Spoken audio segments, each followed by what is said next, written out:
পয়সাটা আমাকে দে, আমি দেখিয়েছি আগে। ভাল দিব তোকে, কেলা আমার দোকানের সামনে পড়ে আছে, ওটা আমার। উপর হয়ে গেছে, তুই ঝাঁপে বন্ধ করে ঘর পালাচ্ছিস, তখন অন্য কেউ ঝাঁপে দিতে, ওটা আমি দেখেছি, ওটা আমার। আপা ঝাঁপের গল্প তুই তোর বউকে বলবি যে কেলা এটা আমার। পয়সাটা তোরও লয় কেলা, আমারও লয় কেলা। শুন, একটা বেড লাগছি, আমি তোর গুপ্তদানে করাবো, তুই আমার গুপ্তদানে করাবি। যার মুখ থেকে আওয়াজ বেরোবে না পয়সাটা তার। হ্যাঁ হ্যাঁ ঠিক আছে লে।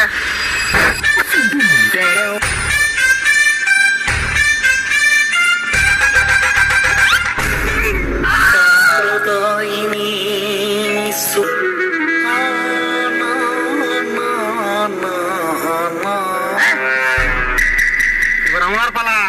ওই যাত্রা